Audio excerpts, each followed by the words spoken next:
too. Knows about the grind. Yeah, the bubble grind. Now we have a guy that could probably get in there if you... It's game day. The Edmonton Oilers hit the road once again.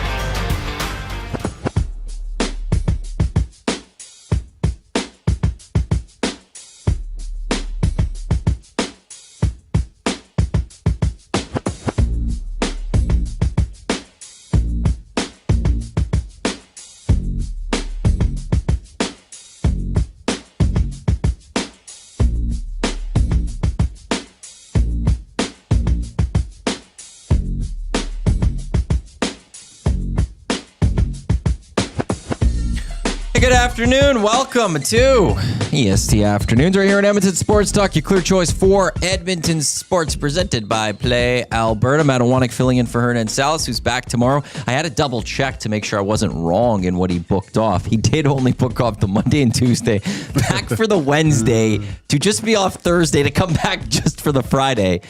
When he could have snagged a couple more days off. Joaquin Gage with me as well. Zachary Kubish on the other side of the camera here. As we'll get you set for all sorts of things. Well, not get you set for a lot of things. We'll look back. We'll talk some National Football League. Lee Hacksaw Hamilton, he'll be by just after 2 o'clock. Trying to figure out which guest is going to join us at 1:40. I told Gager and Zach, I'm trying to reach out to maybe a couple Leafs guys to try to find out what's wrong with the Leafs. Why do they stink? For 140. They haven't gone back to me. If not, Benny will come by. Benny, who's part of the GCL Ulster Propels. He can help us with that. We've got Canada Olympic roster for tomorrow and an Oiler victory from yesterday to get into. So that's all on the show. And then screw it, let's do a parlay. The three of us, we will get to that at 2:40 later today. Zach did not hit. Gager did not hit. My McKinnon 2 points did hit, and I also was debating the Celebrini goal. That one hit. So my debut with the screw it, let's do a parlay actually went well. But we're going to bring in Jay in. Just crow. All right, I believe yesterday, if we roll back the tapes, I was trying to figure out how this goes, and you said, if you don't get it right, you get ripped the next day. Yeah, you don't bask in your glory. So I'm instead supposed to just rip on you. Well, Hernan usually does that. Instead, you want me to rip on you? Well, that's... Hey, Gager, what a terrible pick. Zach, you guys let me down. Oh, thanks. I was just going like I got things right. I was going to leave you guys out of this completely. But if you want me to go the other way and become vicious, it's actually better I could be just like your dog. I'd rather have you both. I'd rather have you both. Give me another one to match. I'll give you a verbal black eye. Oh, God. That's good. Yeah, actually, you talking about how great you are actually makes me more angry. So that's good. Good win. Oh, I didn't mean to do that. Like I was actually trying not to rip on you guys to make you feel bad. I didn't want to be Hernan Salas today. I didn't want to be like, you guys let me down. Oh, yeah. He's bad like that. I don't want to do that. Okay. We've got Spangler on your monitor there, Davos and... Freiburg Göttingen. Where are they from? They're from Switzerland. Switzerland? Yeah. I think that's where Mac T coached for a year. Oh, okay. Gorgeous place. Like I played a couple exhibition games there. It's all vineyards. Question, was there a place you played in Europe that you wouldn't categorize as gorgeous? As I wouldn't? Yeah. Yeah, Dresden. Oh, really? So there's a spot. Yeah. What was wrong with Dresden? It still looked like World War II there. Oh. Yeah, but kind of interesting, right? Like you go into the Eastern German part of things and you could, like there's still buildings that are like blown up and stuff. Like it's not the nicest place. But that was kind of nasty. Just it didn't, you felt like you were in a dystopian novel, where there's going to be ghouls popping out and stuff like that. So. Your thoughts always welcome. 780-218-9999. That's the River Cree Inbox Tap 25 restaurant. 50% off the entire menu. It is available 7 days a week from 2 until 5 over at River Cree. On my computer, I got the Radiance Technologies Independence Bowl. Coastal Carolina's up 7-0 on Louisiana Tech, the former home of Matt Dunnigan, if I'm not mistaken. Wow. Manchester United will be playing momentarily. I think 1:30. For everyone that cares. I know Johnny Alberta cares. I know I care. I don't think anyone else cares, but that's okay. Davos just went up 1-0 too. So it's lots to get you updated on. As well as the Edmonton Oilers. Big victory yesterday against the Winnipeg Jets. Gage, your thoughts on when you were able to watch the game and not dealing with the ramifications of your dog attacking you. Yeah. Your thoughts on that Oilers performance? I thought it was great. I liked that game. I liked the fact that it was a typical road game. It brought me back to certain situations where, as a goaltender, you can kind of tell. Like in warm up, Matty, sometimes you could tell my team sucks tonight. They just don't have it. Crisp. Yeah, and it's just you could tell by the first couple shifts or whatever. Go, geez, this is I'm going to have to do something here. And what you saw was a guy taking hold of the game and taking it to the goal line with Calvin Pickard. You need those types of things to happen throughout the year. The fact that you didn't have to rely on the usual suspects to pull you out of that one, and you got goals from further down in the lineup, and you were able to hang on. Like, it wasn't a perfect defensively structured game. Like the Winnipeg Jets had way too many chances, but the Winnipeg Jets were a good team. They were doing everything right. There's a few times where I could see the Oilers fans. You couldn't tell the difference between Oilers fans and Jets fans with the overpassing at times, and getting angry. But I mean, they were funneling pucks to the net. They were getting traffic. They were doing everything right, but they just couldn't get the puck past Calvin Pickard. And I said this can be kind of a galvanizing game, because afterwards in the dressing room with those types of games, you go to those players that contributed offensively, and you go to Calvin Pickard and say, thanks, buddy. We didn't have it tonight. And that brings you closer together. And not only that, it's a good team win, but it's a much needed performance by Calvin Pickard. Well, and with that, this will be I forgot to get to it yesterday, so we're doing it today. The Alberta Blue Cross Courageous Moment. Every win, every setback, every moment of courage, Alberta Blue Cross is proud to be there with Albertans through all of life's meaningful moments. I would say that Calvin Pickard's performance yesterday was, that quote-unquote a courageous one type thing for him, because what has been some of the talk for the last couple of days, and we had it a little bit yesterday, is he being played out of a job here with the Edmonton Oilers? When Tristan Jarry's back, it's going to be Connor Ingram with him, and would Calvin Pickard go down? I think would he clear waivers was one of the discussions that's being had yesterday. But he goes out there and he has a performance where officially the numbers, he has a .976 save percentage, 41 saves and 42 shots. A game where, as you said, he's the one that bailed out this team. He needs one of those. Yeah. And that was a big game for him, a big moment for him. It was kind of that Calvin Pickard game that you needed. And for him personally, just from that level, it's almost like game on between him and Connor Ingram. Yeah. Back to, you've talked about this in the past with F1. You talked about yesterday with HR Daddy with F1. I know you've talked about how when you watch F1, it's similar to goalies where you're fighting for the team, but you're also wanting to best your teammate. Yeah. That's what this is more big time, because at some point Tristan Jarry will be back and one of you's going to have to go. Yeah. Game on. In your mind, Matty, does that type of performance not only put pressure back, I guess pressure is the right word, to Ingram to have another good game, but also Jarry's watching this game going, geez, I gotta, when I come back, I gotta play well too. He's got the contract though that. Well, he got sent he got sent down last year, right? It's fresh in his mind. You think the Oilers would do that though? That's the Probably thing. Not, but... You're right. There should be there'll just be that added pressure that when you go out there, if you falter, people are going to be like, well, what could be... There's these other two guys. But out of all three goalies, who would be the most unlikely to fall through waivers out of the three? I would say Jarry, because of the contract. No one else can take off that $5 million. That's the true. Other two are at $1 million, right? That can easily be grabbed. That's a great point. We just seen it recently. Mm-hmm. Saw it recently. Which way is the better way? I forgot. Where's Zabutsky when I need him? But yeah, it was a solid performance from Calvin Pickard. It's one he needed. It's one the team needed from him. We're still a while away from Tristan Jarry, and now it's just going to be like, okay, who's going to do better? And now, is this a situation where you ride the hot hand? Is this you schedule Pickard tomorrow, and you do schedule anything if you're Chris Knoblauch? No, I think I believe because everything's changed so much. From what Chris Knoble has said in the past, I don't know if it's like that, but it seems like they've looked at the schedule and had a blueprint put together of who's starting where. And I mean, obviously subject to change. But now with this wrench, with Jari being injured, you have two guys that, Ingram's here, Pickard's here, Skinner obviously gone. I wouldn't be shocked if Knoble is telling one of either Ingram or Pickard who's starting the night before. I think that's the way to go right now. For the majority of my career, that's how it was anyway.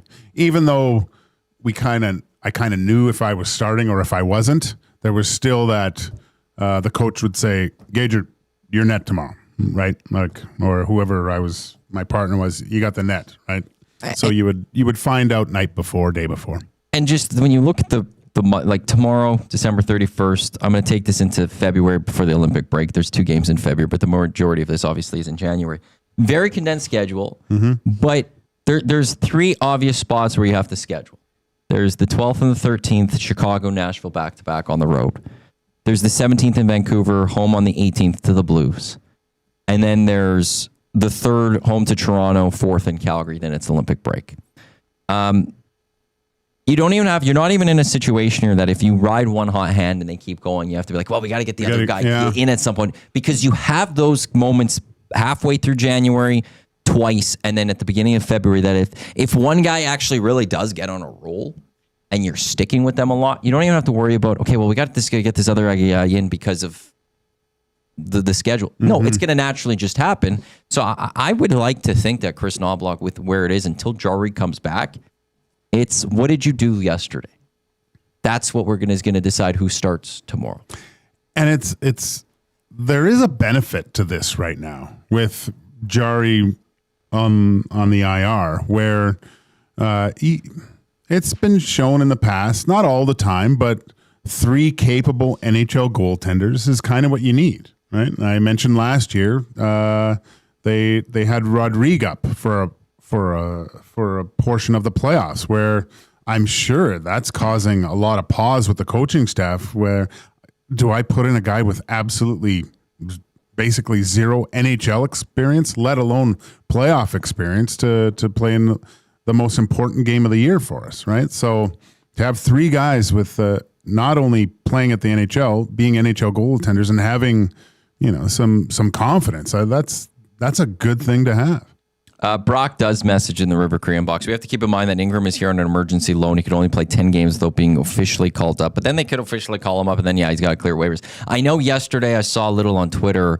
There was a misunderstanding. There's 2 conflicting reports of how that works, whether you could play your 9 games and then be officially called up and then get another 10 games before being waiver eligible, or if these 9 games count towards that waiver eligibility, or when you have to be put back on waivers. I don't know if there's ever going to be, we're going to know that full answer just yet. But should the Oilers be at all focused on that? Yeah, they'll have to be. I mean, there's a lot of injuries. But if Jari's hurt, what you think is then I'm just talking about losing one of these guys. Do you think it's important to have all 3?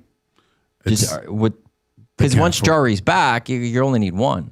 Well, I think you can only afford 1, can't you? Well, that's the thing. So, do you really think Ingram would get claimed? If he keeps playing well, if you look over in Toronto, they've had goalie issues all year because of injury and things. But do you? I'd have to look around the league and see how it is. Who's not happy with their goaltending? Maybe if one of these guys is playing well, there's a trade to be had. A 6th rounder. That might be the case. I'm not sure what the unwritten rules are in those types of situations. Does the GM call Stan Bowman and go, hey, you're probably sending one of these guys down. We're interested. We'll be claiming one. Yeah. Do you want to work something out? We could send you a conditional 6th. Yeah. Or something along those lines, right? You also have to, because Ingram's played 3 games. because that actually works out for the team because then they can send him down, right? He'll have to go through waivers, I guess, but the original team just can't pick him up again. Part of it just all comes down to when does Tristan Jarry come back? When is he healthy? What is a few weeks? And I know there's those that don't trust Chris Knobloch, but he's only played 3 games, which means he has 6 left. So you're still well fine, I believe, of playing that hot hand, that hot goalie. If he played every game moving forward, that takes you through 2 more weeks till the 12th of January. If he plays tomorrow, Flyers, Preds, Jets, Kings, Blackhawks, that would be 6 games. There's your 9. That's January 12th. You're now to a few weeks, and Tristan Jarry will be coming in. But on top of that, you're going to be mixing in Calvin Pickard because I don't think any goalie is going to go that hot. So I don't think right now the Oilers have to be that worried about that. The big worry is if it comes down to that, then I think Tristan Jarry is a lot further away, and it doesn't really matter because he's going to have to play at some point. You can't just roll Calvin Pickard. No. Especially if Ingram's kind of a little bit of... If that's the thing. If Connor Ingram is a goalie that you're too scared to lose, so you're not going to play him, where do you benefit as the Edmonton Oilers? That's no benefit at all, I don't think. Well, it's if you're worried about the amount of games played because then he won't be waiver eligible, we'll lose that. You have to play some waivers, you might lose him. But then so you're not going to play him. See, so you just have a guy that's on the roster for no reason at that point. At some point, you have to put that aside a little bit and go, okay, if this guy's going to help us win games right now, we have to go do it. Is it games played or is it... That I don't fully know. Because for a goalie, it might be a little different, right? If you're even just on the bench, it might count towards half a game. Which doesn't matter then. Yeah. Because that's now just completely down to when is Tristan Jarry going to come back. And if he's not back until the Olympics, let's say, they wait till then, well, you're going to be well past that. But I don't think you could be too worried about the idea that you might lose him on waivers, so don't play him, because then, well, what's the point? You're then never going to play him because you might lose him on waivers, but then he can't play in the NHL and he's not helping you in the NHL. So you're kind of in this limbo when it comes to that. 1-1 at the Spangler as the other team. Freiburg. Thank you. Ties it up. 1-1. Louisiana Tech's on the board. 7-3 at the Radiance Technologies Independence Bowl. 10 minutes away from Manchester United. For all those. So much sports, man. I love the fact that it's... Oh, no, it's already under... I thought it was at... Oh, it was 105. Why is Manchester United and Wolves already underway? I thought it was 1:30. Well, I got my time wrong. They're 5 minutes in. 0-0. Right. Most people don't even know what day it is right now, man. I love afternoon sports. Yeah, I mean, World Hockey Championships, I'm not a fan of. Like, I don't care much outside of the fact we can throw hockey on during the day. Yeah.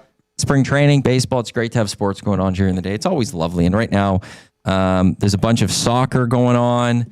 We've got Spangler. There's some World Juniors. We got football. It's happening. It's happening. It's a lovely, lovely time. This is EST Afternoons. We're live in the William Huff studio here on the west end of town. Since 1952, William Huff has provided industry-leading advertising solutions for thousands of valued clients. Their unparalleled customer service, combined with decades of industry experience and a desire to make every job the very best can be, is what they call the William Huff advantage. You can check them out, williamhuff.com, or call them 780-454-4536. Later in this hour, it's looking like Benny will be joining us here on EST Afternoons. In the second hour, Lee Hacksaw Hamilton to talk some NFL. We'll also have the Screw It, Let's Do It parlay. He's Joaquin Gage. I'm Matty Iwanyk. We'll get to a Zachary Kubish sports update, followed by a break. And we'll be back here on EST Afternoons on Edmonton Sports Talk, your clear choice for Edmonton Sports, presented by Play Alberta.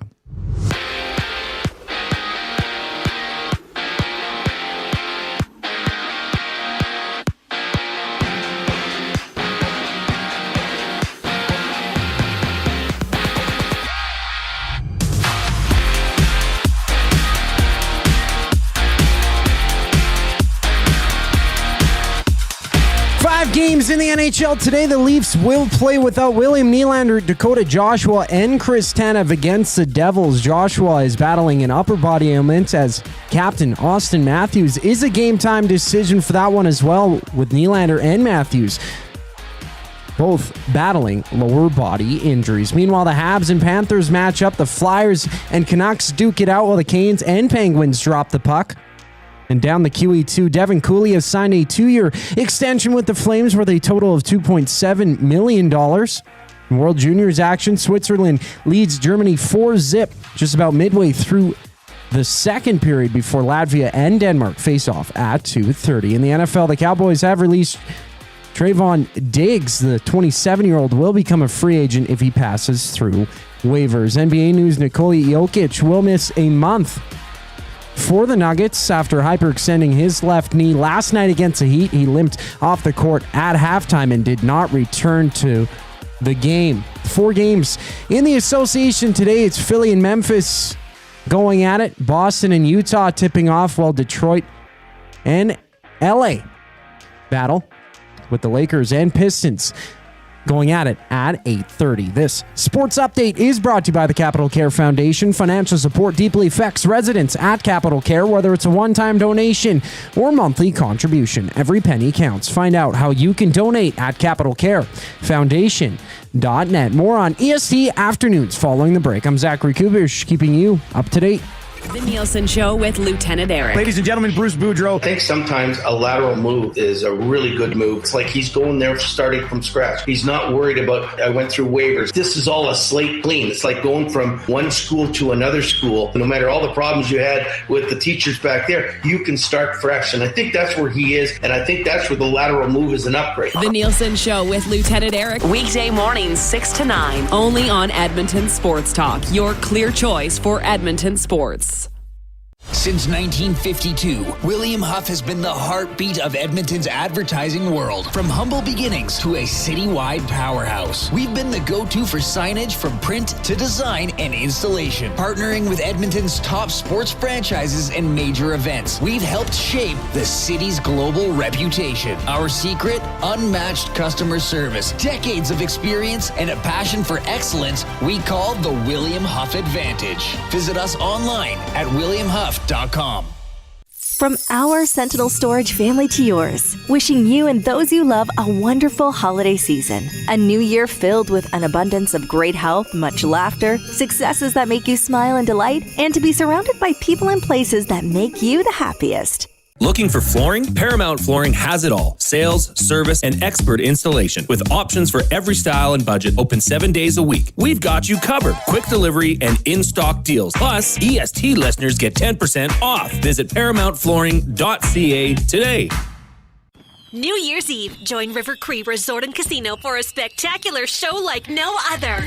Get ready for Material Girls, an amazing tribute to Lady Gaga, Adele, Shania Twain, Madonna, Blondie, Pink, and Cher, capturing all the elegance and essence of these mega stars in one unforgettable concert experience. Material Girls, December 31st in the venue. Hurry, get your tickets now at rivercreeresort.com. River Cree Resort and Casino. Excitement, bet on it.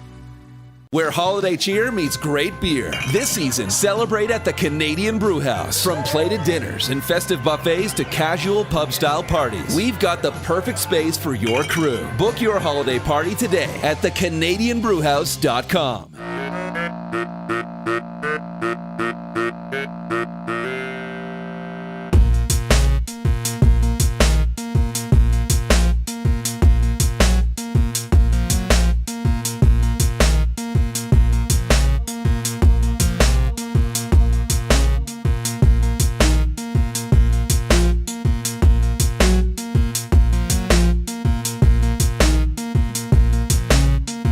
Here on EST Afternoons, here on Edmonton Sports Talk, live across the Edmonton Sports Talk audio streams on YouTube as well as on podcast. Matty Iwanyk, Joaquin Gage, Zachary Kubish with you here. We're now about 15 minutes away from Benny Thomson of the Green and Gold, or not the Green and Gold, the GCLD's Ulster pre- and post-game shows, joining the show since the Leafs guys are not wanting to get back to me.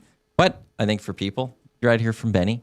Here's some hockey talk from Benny about the Oilers, about Canada, as opposed to the Toronto Maple Leafs. We'll also talk some NFL with Lee Hacksaw Hamilton. Tate with a question. Has Spencer Stastney been what you expected or a pleasant surprise? What have you seen of Spencer Stastney? What have you thought of what you've seen out of him? Before you jump in, I'll say, I think for most people, it's not what you would expect because I don't think most people knew of him. No. What was surprising, like yesterday, I believe they were just talking about him on the broadcast, and he had the puck behind the net, and he took I want to say 3 strides from behind the and was lightning with the puck, and then decided to curl back. And I was just like, wow, that's a highly skilled play right there to avoid the forward check, get it, and then have the poise to kind of, you know what, this isn't the right time, and circle back and then make a good first pass. Like there's a player there. This is a very good move by the Edmonton Oilers to try to fill the boots of Kulak, because I did watch some of the Pittsburgh game when they beat the tar out of someone 7-3, and Kulak was great. He was just all over the ice, just doing Kulak being Kulak, right? So somehow the Oilers up to this point have managed to get younger, which is good, and replace a very very dependable NHL defenseman with Stastney. He's great so far. Well, Tate, I guess what I expected kind of was the future replacement of Brett Kulak. This quickly? Not this quickly, but I thought that's what I was expecting, was that over the course of the next 2 or 3 years, this guy has replaced a Brett Kulak, who is slowly a diminishing asset. Maybe I don't being think able to live with some growing pains. Yes, 100%. Yeah. That's I think what I bet that what Stan Bowman would have thought he would have gone. Because I was one of those people when the trade happened, wasn't that upset that a Brett Kulak was being shipped out, because they brought in a defender that they think is, I would assume that they thought was okay, that he will be replacing Brett Kulak, and you get younger and you get more runway and years out of a Stastney. And I will actually just quickly, one thing I don't like hearing sometimes about the Kulak trade is, Pittsburgh, look, they're going to be able to flip him for a second round pick. The Oilers weren't flipping Brett Kulak this year. No. If they get to a deadline, you're not flipping Brett Kulak for a second round pick. Mm-hmm. That's not something the Edmonton Oilers are ever going to be able to do. I think Jay brought up at the time that you were taking 2 expiring contracts and you ended up getting at players for them. And that's the benefit also of that. But yeah, there was the fact that there are some people that are just out there like, well, the Pens are going to go get a second round pick out of Kulak. So the Oilers weren't. Yeah. The Oilers were never going to be trading a Brett Kulak for a draft pick at some point. So it ended up being that they got Spencer Stastney, who was has been playing quite well enough to make the Canadian Olympic team. Not that well. Are you ready? Are you excited for tomorrow's Olympic announcement? Because in 10 I was excited. 02 I remember. 06 I remember. 10 I was excited. 14 I don't remember it as much. I remember the discussions we had around the team, but I wasn't excited about it. The announcement. I'm excited about the announcement tomorrow. I don't know what it is. Oh, really? Yeah. We got to find out. These are the ones going to go try to win us a gold in men's hockey. Yeah, but I kind of think I know what the team's going to be. There's a few question marks, I guess. I don't know if I'm excited is the right word. It's eager anticipation. Let's just say that. Just below excited. I want to see if I can find. Do you think that there's a chance? Well, okay. What's the chance you would put out that a Hyman or a Bouchard might make this team? I don't think there's a chance, to tell you the truth. I'd put it like less than 5%. Yeah. I can't say never. I'm sure they're on the list. Yeah. Right? But let's face it, this roster's been set. I think what hurt both of them was Hyman obviously being injured. Although he's made a case for himself, which is, I didn't think he would be able to do that. I did not think that Zach Hyman would have 11 goals up to this point after coming off that injury. That's really impressive. And Bouchard's play over the last month and a half has been really, really good. He's put himself back into the conversation, which is great. And they're both humble about it too. They've been shown saying it's just an honor to be mentioned to be able to play on this team, right? So that's great. But I think what I do like is their main focus is still on the Edmonton Oilers. Well, that's where, as an Oilers fan, I think it's better to have less players named than more players named. I think, you've played a ton of hockey. Like, it's kind of I know Oilers fans would love to see all their players there, and I do believe Dusty was mentioning this morning how, if you can get a few pieces of the best power play in the NHL over the past few seasons together, why wouldn't you? But you are replacing them with some pretty high end talent. Well, why wouldn't you? But there's chemistry on a power play. Just because you have 5 of the best players doesn't mean the power play is going to be that good. They did score like 20 seconds into their first power play opportunity last year at the Four Nations. I know, but that was Nate and Crosby. That's the point. You don't need to bring this great power play unit over. No, you don't. It's McDavid, it's McKinnon, it's Crosby, it's Makar, and then whoever you want to be that fifth player to root, Brad Marchand. Let's just say, it would, of course they would all go, but if you had 3 of the top German players, like if you had Draisaitl, who's the kid in Buffalo there, I didn't even know he was German. Anyway, him, and they were on the same power play, and maybe Germany was in a different situation. You'd obviously want them all together, which you'll probably see anyway. It might be all right. Are you excited to see Draisaitl playing for Germany? No. No? No. I am. Are you? Yeah. I don't care about Draisaitl. I don't care about anyone. The Olympics comes, it's red and white, baby. It's all about the red and white. Would you be upset if Draisaitl's coming up the wall and Connor lays him out? No. Let's go. Hey, if it means it takes Canada that step closer to having the gold medal, let's do it. I want the gold medal. Yeah. That's what matters. Me too. Oilers are the Oilers, whatever. This is about Canadian gold. And I just need to make sure the Americans don't win this one again. Oh, gosh. Right? There's just that extra. That was the same thing with the Four Nations. This is about, and it would suck if Canada kind of does win it from an entertainment perspective globally. Because that would mean 1, 2, 3, 4, 5 of 6 Olympics with men's or with the NHLers there, Canada will have won 4 of them. Mm-hmm. That's kind of like, okay, well, we would have won the last 3 as well.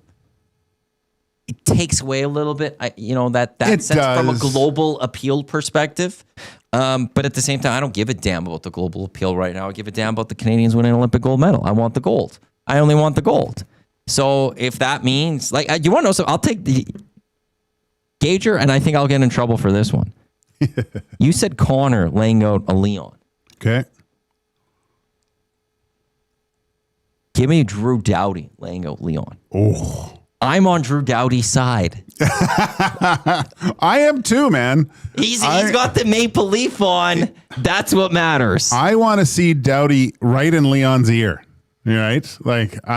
I'm all for it. There's no more allegiances. No. Right? I don't care about your NHL team at that point. I just wonder if Oiler fan is like, okay, but just take it easy on him. Yeah, that's where I can see them going. And for me, I'm just, if you lay him out, whatever. I love it. And that's why I'm just trying to think which Oiler, would it be? Like a Brad Marchand, be a little rat against any of the other ones. I don't care. Get right. Because you're playing for our team this time. How much are you cheering? How close are you to buying a Brad Marchand jersey when you see him beaking at a Kachuk? Okay, we've taken it one way. The end of the Panthers comes because Brad Marchand does some stuff with the Kachuk brothers. And Matt Kachuk and Brad Marchand just can't get along in Florida anymore. And that's the end of the Florida Panthers. Well, I'm looking at a projection right now. Okay. Oh, what were you going to say? No, go ahead. Well, okay, I'm just going to rattle off this projection. And let me know if there's somebody that you don't think would be on this. In this projection, I've just grabbed it from the Score, and this is from a day ago. So McDavid with Hagel and Point, McKinnon with Crosby and Reinhart, Suzuki with Celebrini and Marner, Cirelli with Marchand and Stone, with Jarvis and Wilson as the extras. Taves, Makar, Morrissey, Parayko, Theodore Doughty, Sanheim, Schaefer, Binnington, Thomson, and Blackwood as the goalies. I don't think Binnington's going to be on the team for some reason. Oh, he's going to be there. See. I know Craig Button and Mike Johnston did a thing yesterday on TSN where they put together their team, but they specifically said this is what we would do, and they don't think the Hockey Canada would do this. They didn't have Binnington on that. You cannot not have Binnington there. That's tough, man.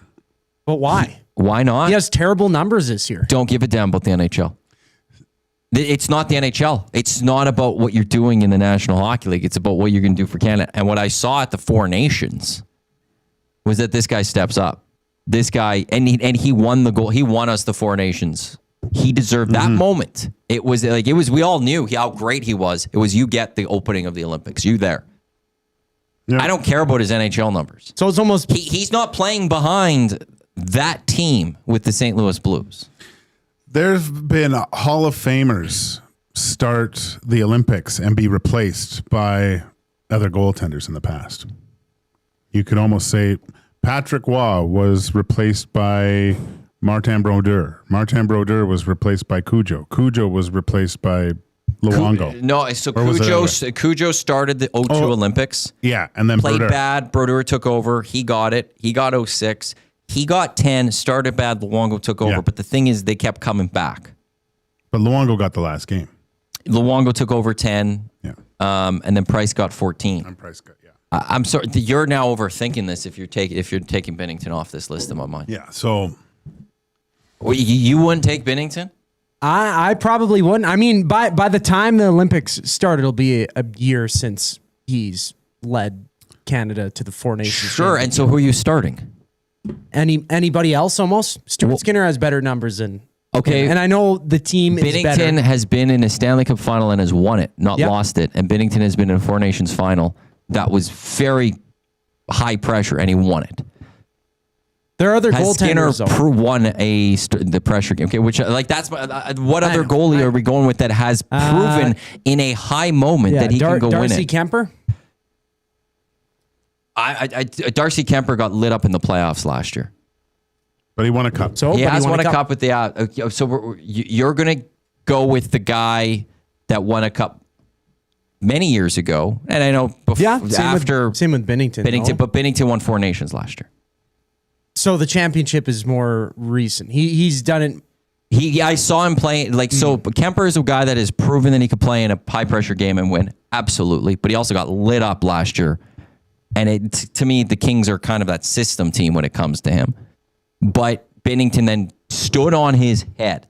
And we've all, even in the last month or so, the discussions about Binnington was he's a big game performer. What big game have the St. Louis Blues played this summer, these last couple months? There isn't one. It's the beginning of the regular season. Yeah. Logan Thompson, fine. But I haven't seen him play in a high pressure game yet. No. Blackwood, I haven't seen him play in a high pressure game yet. And his team is phenomenal in front of him, too. His team will be phenomenal.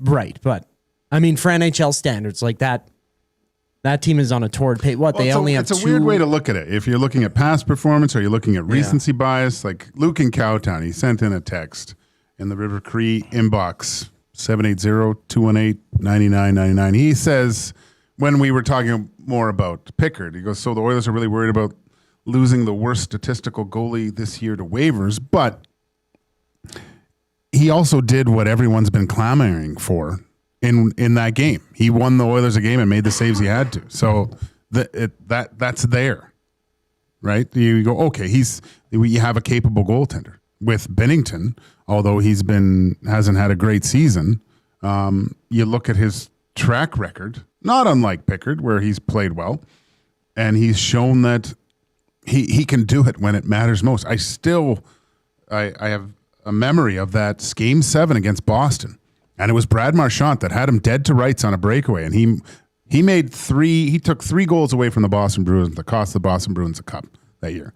He's done it multiple times in the most crucial points, and that's what you have to take into account, because even if he doesn't start the first game, and if someone else falters, and that's when I think you even get a more motivated Binnington. Well, there'll be a back-to-back to start. There'll be one goalie playing one goalie playing the other. Okay, we're late to break, so we'll take a quick time. But around the room, gold medal game, Canada's in it. Who do you trust to be in net for Canada right now? If you had to pick one goalie to be in net for Canada, they have a one-game winner take all.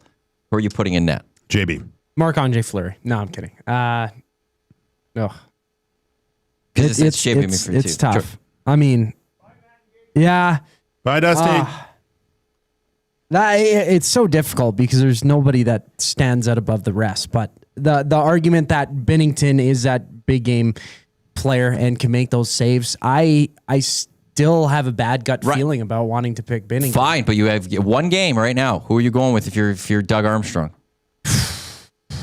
Go with the hot hand. I don't know. Logan Thomson. Okay, that's fair. Why not? That's fair.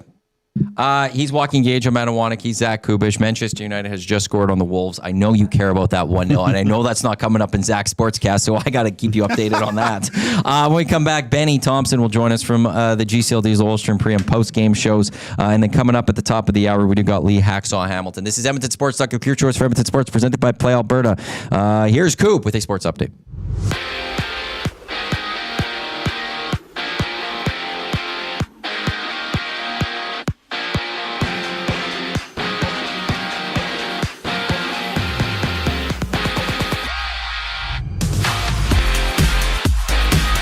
Handful of games in the NHL today. The injured Leafs battle the Devils. No Chris Tanev, Dakota Joshua, or William Nylander for Toronto tonight. And Austin Matthews is a game-time decision for that one. Around the league, Vancouver and Philly dance. The Blackhawks and Islanders duel. Carolina visits Pittsburgh while the Habs and Cats scrap.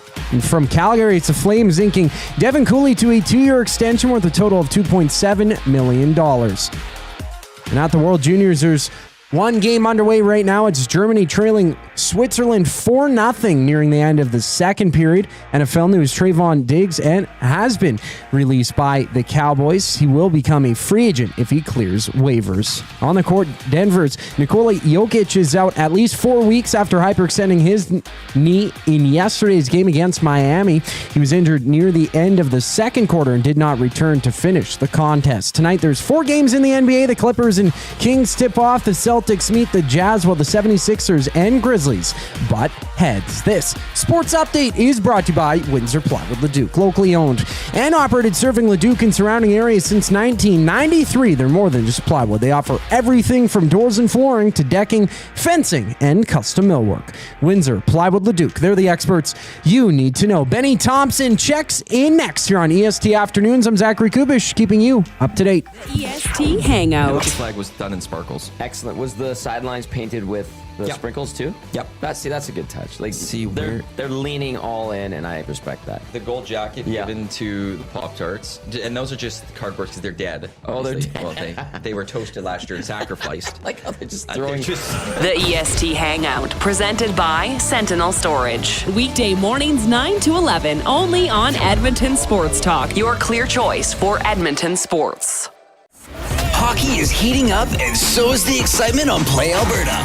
With casino winners every hour, jackpots worth millions, and revenue that stays in the province, there's never been a better time to sign up. Right now, our listeners can score a $50 free bet when they make a minimum $50 deposit with code EST50. That's code EST50 for a $50 free bet. Start playing with your game sense today to find out if you're Alberta's next winner. Must be 18 plus to play. If you gamble, please use your game sense. At Firehouse Subs, our subs are freshly toasted, stacked high, and crafted to satisfy. Each sub is piled high with premium meats, melty cheese, and toasted to perfection. Firehouse Subs brings bold flavor to every bite, all served on a freshly toasted roll. But we're not just feeding Edmonton, we're fueling it. Dig into the brisket hat trick, piled with slow-smoked brisket and melty cheese. Or go to the Firehouse Subs fan favorite, the Hook and Ladder. Made to order with smoked turkey, honey ham, and Monterey Jack cheese on a perfectly toasted roll. With 15 Firehouse Sub locations across Edmonton and the greater area, it's easy to grab a hot and hearty sub close to home. Firehouse Subs. Hot, hearty, made to satisfy. Weiss Johnson, whoa. Hi, Dennis from Weiss Johnson here, and we're excited to be partnering up with the Nielsen Show and have a special deal exclusive for Nielsen Show listeners. Get 10% off any new Trane furnace, air conditioner, or heat pump installation from now until the end of October. Bundle a furnace with an AC or heat pump and get 25% off the package price. Get your home comfort now for all seasons with Weiss Johnson and Trane. Trane, it's hard to stop a train. Visit WJSportstalk.com today. Looking for quality building materials and friendly advice? Visit us at Windsor Plywood Leduc, family owned and locally run since 1993. From interior materials for doors, flooring, baseboards, and all the finishing touches to all you need for your outdoor projects like cedar lumber for decks and fences, plus all the plywood you'd need. Our full-time on-staff carpenter can help with anything odd-sized or custom, and from domestic hardwoods to exotic selections, we've got you covered. And if we don't have it, we'll track it down for you. Windsor Plywood Leduc. We're the experts you need to know.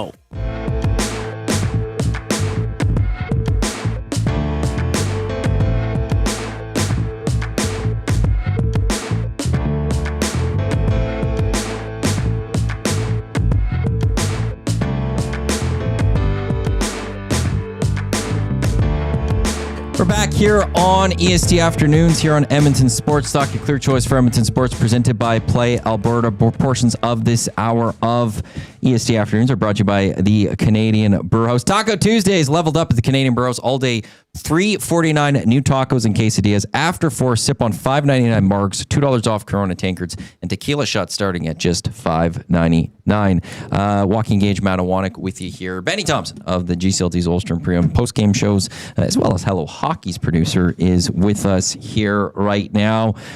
Benny, gold medal game, Canada taking on doesn't matter who. You have to pick one goalie. Who's going to be the goalie?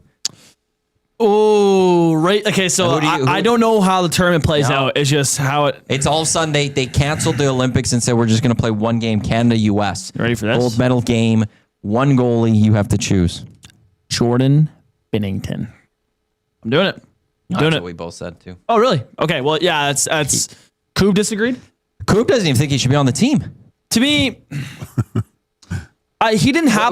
Before you jump, Craig Button and Mike Johnson had that yesterday on a thing too. Really? They when they made a team and they said they think Hockey Canada will do something different, obviously, but they didn't have Jordan Binnington. I totally get it. His numbers have been brutal this year, and I mean, he didn't even have that great of a tournament. It was a solid one. What got him the job was that overtime against the States in Four Nations. There was 3 ridiculous saves that saved them that game. So to me, you go Jordan Binnington. He, no matter what, he has a roster spot. Whether that's game 1, I personally think he'll get the game 1 starter. But I could see Logan Thompson, or if it's Kemper, if it's Blackwood, whoever, make a push to be the guy that starts the gold medal game if they get there. But I don't know, Jordan Binnington, man, he's clutch. So I like Binnington as the day 1 starter, and I think if I had to bet, probably go with him being the gold medal guy too. But okay, well I'll get into. So I'm going to jump this a little further, and let's just get into. We'll stick with goaltending here. Okay. I got to find the men's tournament here. Here it is. Here's our schedule for Canada. Czechs opening game. Who's your goalie? Binnington. Gager? So we're assuming because its opening game is against the Czechs on the 12th. The next day, the 13th, it's Canada, Switzerland. So I guess you kind of know both those. How you playing those two Czechs goals? are better than Switzerland now, I think. I'm going Binnington game 1. Yeah.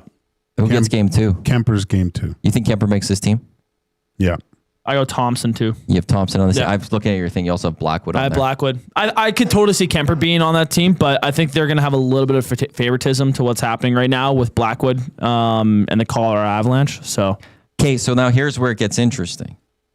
Feb 15, Canada, France. No, a game you're going to win. Gage.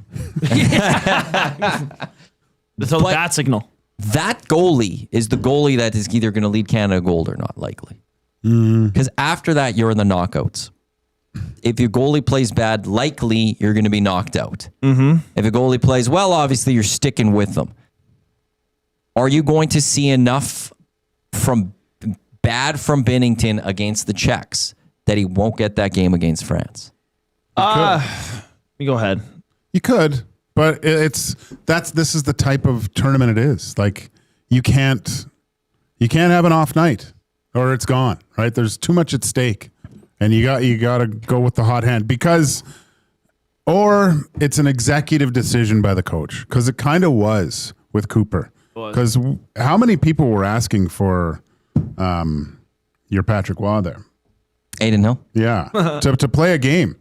and everyone was worried a little bit. And Jon Cooper, it was said, he went up to I think he had both guys, and he goes, "Look, Jordan, you're my guy." And sometimes, I mean, that's a sign of a good coach too, maybe the cojones on him. But just to go, "You're my guy," that in itself can make the difference between a good game and a bad game with a goaltender, because my coach trusts me. You know, that's all you want as a player usually. Yeah, and I just don't think Binnington lost that trust. Like even with this regular season, like downward stretch he's been on, I still don't think he's lost the trust of Jon Cooper. The only way he would lose it is if he plays poorly in the Olympics. So and to me, if I look at they should beat the Czechs, which means he gets France. He's going to beat France. He's going to be the guy in the knockout. We just went back to 10. Canada, it was Roberto Luongo got the opening game against Norway, 1-8-0. Then they went to Brodeur. They won against Switzerland in a shootout. They stuck with Brodeur and lost to the Americans, and then Luongo got the net back. Yeah. That was a risky move, kind of going into the knockout. We're switching up the goalie here. You're not losing to France. No way. You're not. So the thing is, are you losing either of those first two games? If you lose, you're out. You're not getting that net. Probably. But if Binnington wins game one, it's over. It's Binnington's net for the rest of the tournament, basically, in my eyes. That's the way I look at it. Just the way the tournament's set up. It's not a bad pick, man. No. I think he's going to stand up. I'm going to stick with what we said about him after the last one. It might even refresh him a little bit, just to get out of St. Louis. Get out of it. Go into a situation that you've already been before, right? And the whole magnitude of it. It's a reset on the season. You're not worried about the goal you let in in Columbus on a Tuesday anymore. Yeah. You're thinking of that next Olympic game, and he's a different breed, Binnington too. He's a wild man. I know Reed and Jay are going through a bunch of people's Olympic rosters. Yours is to my right, in front of you. What is the biggest decision that you made in your eyes for this Olympic roster that you think maybe Hockey Canada will be deciding? Bouchard being an extra? No, I got ripped for that. I had this team on Hello Hockey I talked about on Saturday. Yeah, some people did not agree with me. To me, it's about how much do you want to shake up this lineup, compared to the Four Nations one you had. They won the tournament, so you could look at it as, why need to change anything? But to me, some things have changed, and I still didn't agree with some of the picks they had in Four Nations.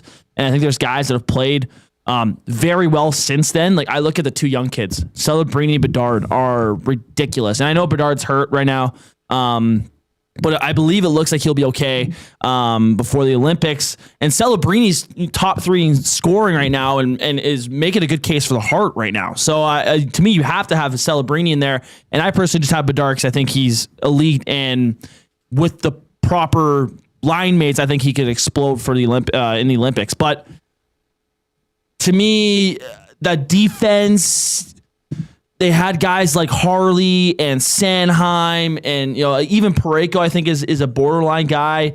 Doughty's getting up there in age. I still think he makes a roster, but it's how much you want to shake up that lineup. And to me, I think there's some there's some changes that I think should be made and would be made if they're having a little bit of bias towards the NHL season we're going through right now. So I think they'll have a little bit of a shake up in their lineup. Doughty needs to be there along with Crosby because they'd be the only two with Olympic experience. Yeah, and that in itself is, I think, going to be very valuable because Marchand didn't play in the previous Olympics. No, not 14. Why do I? Because I went back and I looked and he wasn't on that roster. He had a late surgeon. They were there for the World Cup. He had those great World Cups and things like that.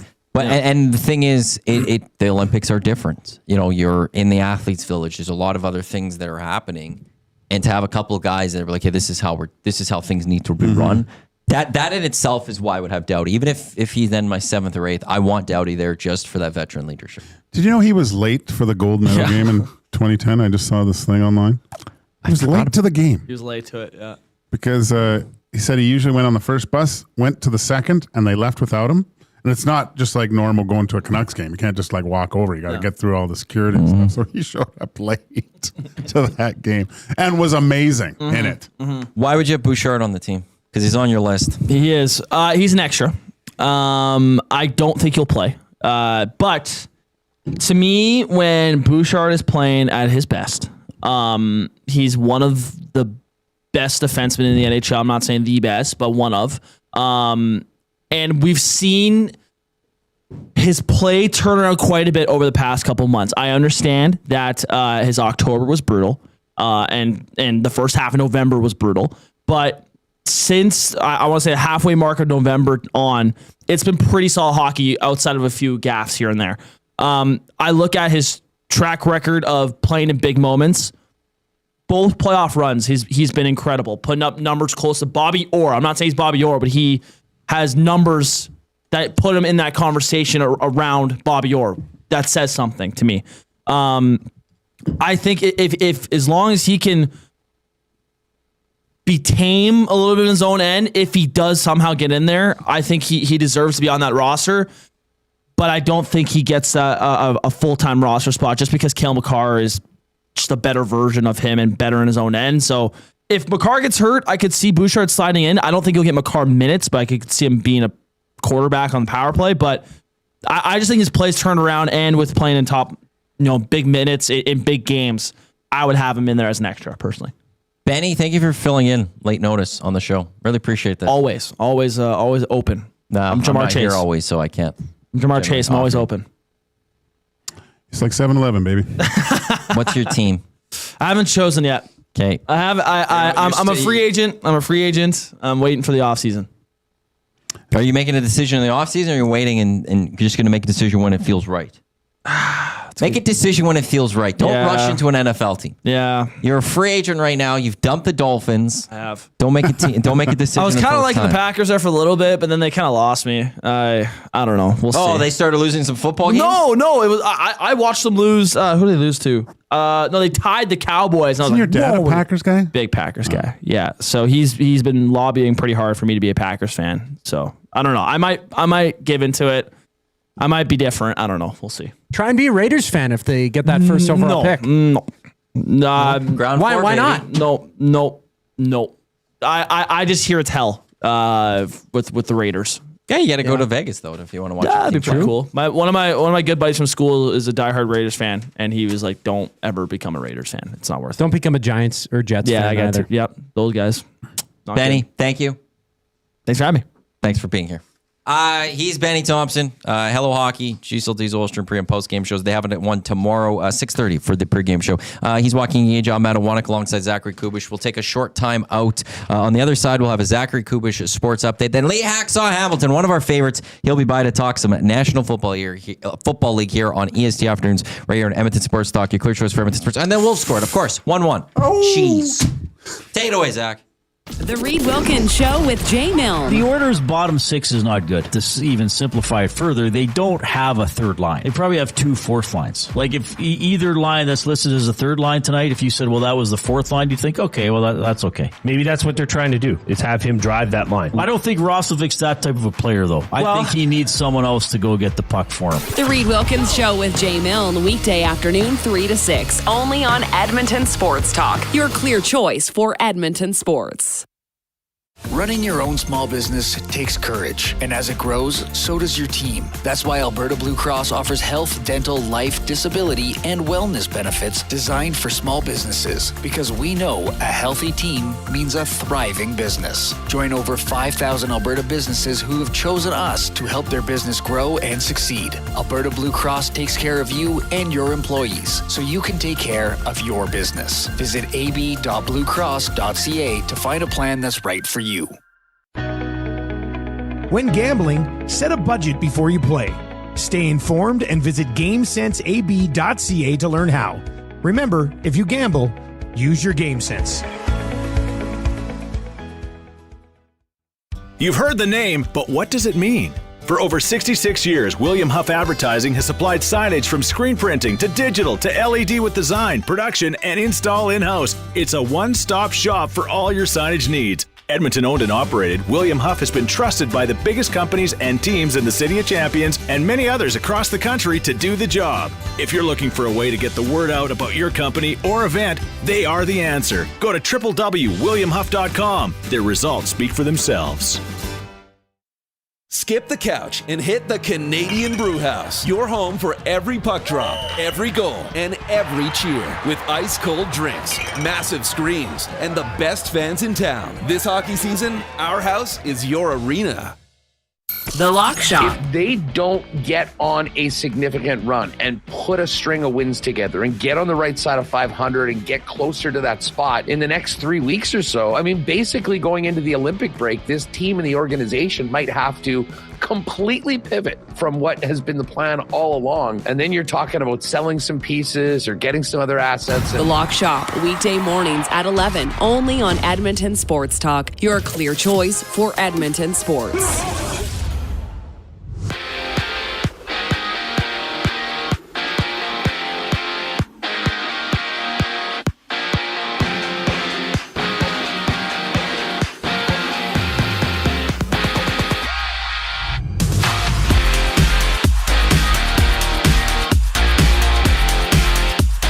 Five games in the NHL today. The Leafs will play without William Nylander, Dakota Joshua, and Chris Tanev against the Devils tonight. Joshua battling an upper body ailment as captain Austin Matthews is a game-time decision, with Nylander and Matthews both battling lower body injuries. Meanwhile, the Habs and Panthers match up. The Flyers and Canucks duke it out, while the Canes and Penguins drop the puck. And down, the Kiwi 2, Devin Cooley, has signed a 2-year extension with the Flames worth a total of $2.7 million. World Juniors action, Switzerland leads Germany 4-0 early in the third period, and is Latvia and Denmark facing off at 2:30.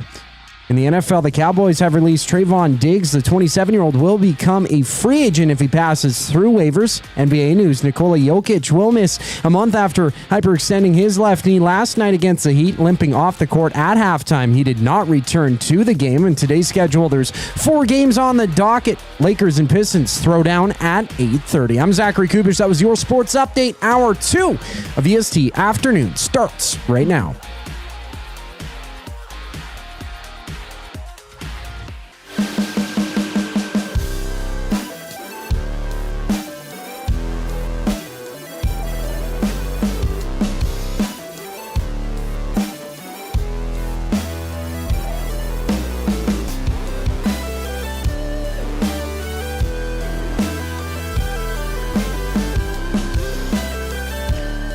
Second hour of EST Afternoons here. Matty Iwanyk filling in for Hernan Salas, joined alongside Joaquin Gage and Zachary Kubish. Thank you to everyone for tuning in here on Edmonton Sports Talk, a clear choice for Edmonton Sports, presented by Play Alberta. In the Nasty Chat, Hernan Salas. Hi, guys. Reed Wilkins.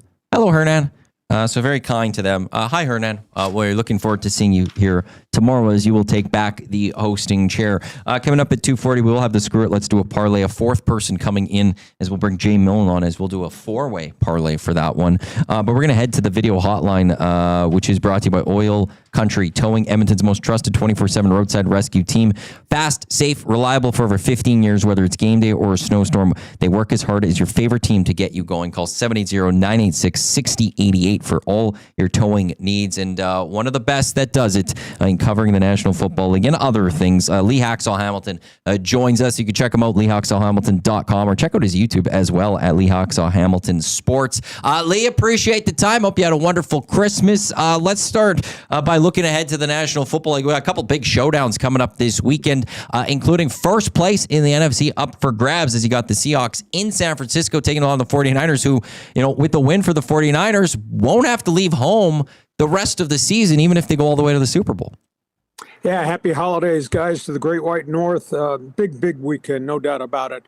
Seattle, San Francisco is a surprise team versus team that has survived. I think that's been really the storyline in both. I never knew what to expect with the Seahawks starting the season because of the great unknown with Sam Darnold at quarterback. In the first half of the season, he put up staggering statistics, just like he did last year with Minnesota. But I'll tell you what, you go back to the back half of their schedule, he's getting through games throwing for 120 or 150 yards. His defense has really carried them the second half of the schedule. I think there's a lot of private concern amongst Seattle as to what kind of quarterback they're going to have when they get to postseason, because Darnold has not done great in postseason games. Just ask the Minnesota Vikings what happened to him at the end of last season. But in the big picture, Seattle is a really complete team. So they're a bit of a surprise. San Francisco has survived. The job that Kyle Shanahan and John Lynch have done as coach and general manager, being good, surviving a siege of injuries. They've spent most of the season with a better team on IR than they've had on the active roster, getting through the crisis of no Brandon Ayuk, etc.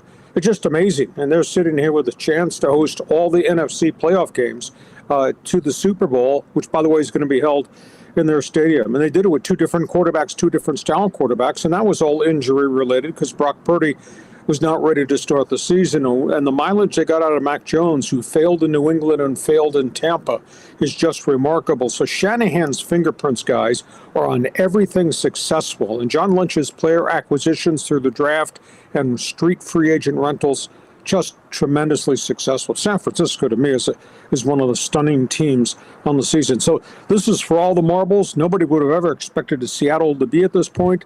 And I was worried about Frisco right from training camp on there. Just so many injuries, and it just kept getting worse and worse and worse. But this is going to be a pretty good game, and the winner of this, obviously, is going to be elite as it relates to the NFC playoffs.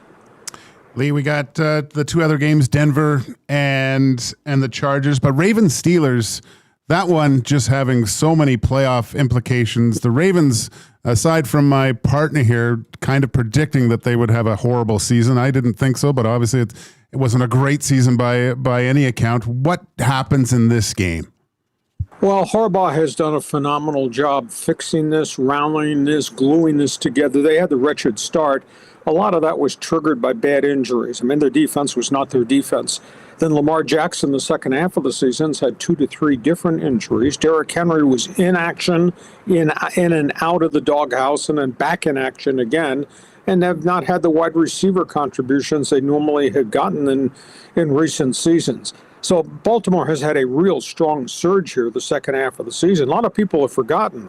Miserable start. They've won 7 of their last 10, and 7 of their last 10 played with a gimpy Lamar Jackson.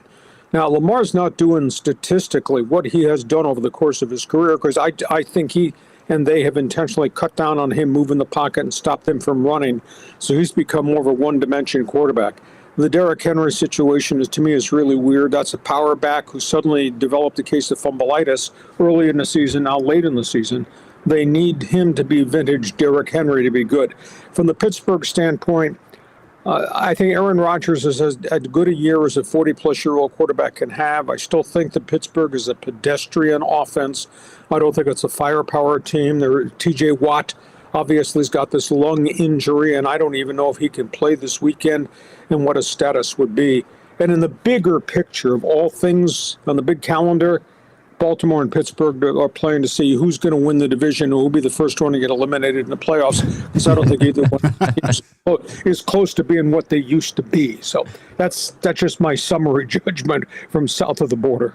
We've got a few final things to figure out playoffs this weekend, but then following this weekend, before we get to the playoffs, the news starts coming, known as Black Monday, coaching changes. Who are the biggest names right now that you think are on the hot seat that we might be looking at come Monday as being out of jobs? Well, Matt, we got 2 jobs already open, New York Giants and Tennessee. And they've laid their groundwork to who they want to interview and how they're going to execute this. And it's really unique. The Giants have a lot of pieces in the puzzle box already. They got their quarterback. They got their running back. They got their top wide receiver. All 3 of them, of course, have had major injuries, but they're all going to be back next year. So I think that, coupled with the fact that last year's number 1 draft pick has played better the second half of the season, Abdul Carter, I think the Giants are a better job than anybody really understands. They just need the right guy at the trigger point. The Tennessee situation, they force-fed Cam Ward, the number 1 pick from Miami, and he's had a hot and cold season. He's gotten progressively more consistent. The back half of the schedule still turns the ball over a lot, but that's a byproduct of not having a good team around him and him learning on the job. So we got 2 openings already, and I think you'll see these teams hit the floor running really quick to try to get through the interview process and kind of pinpoint the guy they want to offer the job to. Going forward, the Jets have had just a god-awful season. I would have never thought anything Aaron Glenn had his name attached to would be as pathetic as it is. They don't have a quarterback situation solved. When did you ever think an Aaron Glenn New York Jet defense would have no interceptions for the entire season? I mean, that's a gruesome statistic for a defensive-minded coach. His job, I don't think, is in jeopardy. I think ownership is going to give him and Darren Muji, the general manager, a second year on the job. Miami looked like they were going to hit the eject button on Mike McDaniels, but they played progressively better the second half of the season. The question is, do they hit the eject button instead on Tua Tagovailoa, the quarterback? But there's a salary cap issue there. I think the Miami coach probably keeps his job, although it's strange, probably one more year. The Raiders are the real trouble spot right now. That team is devoid of talent. They've had miserable injuries. They've stockpiled a lot of draft picks. They've got a lot of cap space. The burning conversation I get from dealing with NFL Network people is, they hire the right guy? Is Pete Carroll the right guy? Well, his track record's pretty successful, so I think he could be the right guy. But they really need to do something different in terms of player acquisitions. When I hired Pete Carroll, I thought, wow, they're going to turn this corner quicker than ever imaginable, because he knows football, knows players, knows the buttons to hit and all that. And instead, weeks after they hired him, they lost virtually everybody on their back seven defensively to free agency. They all left. So they really had a miserable roster, and then it was beset by injuries on the offensive side of the football. They got to make a decision what they're doing on the quarterback with Geno Smith. They got to get blockers. They got to get pass protectors. They got to get run blockers. They've wasted a year of Ashton Genty, the number one draft pick, who just had a fabulous year run on the football with no holes to run through, bouncing off people. So the Pete Carroll Raider decision is going to be interesting. Cleveland's a mess. I don't know if they're going to fire Kevin Stefanski. They're already started to interview, quote, candidates for the general manager's job, which leads me to believe there'll be somebody else making player personnel decisions. But Cleveland has never been right ever since they made the Deshaun Watson trade, the contract extension, the total guarantee, and all the number one picks they gave up. That franchise has been a disaster. Stefanski, with a new general manager, might survive, but he might not survive either, because maybe they say new broom sweeps clean. Arizona, Jonathan Gannon's been beset by injuries, notably the offense, but the alarming thing in Arizona is it looks like their defense has quit on him. They've had an awful lot of blowout losses. And I guess the most stunning fall from grace has been Todd Bowles in Tampa Bay. They got Baker Mayfield, but just a terrible rash of injuries. And in the back half of their schedule, their defense has played really deplorable football.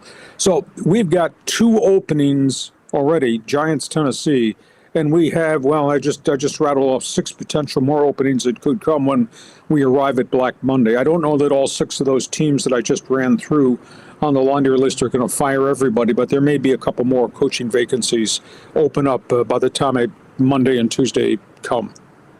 Lee, could there be any surprises? You mentioned Pete Carroll, obviously an older coach, but could there be any new head coaches, some fresh blood coming into the NFL next season? That's interesting, Joaquin, because I kind of look around and try to chart who these hot candidates are, where they come from versus who's a recycled guy.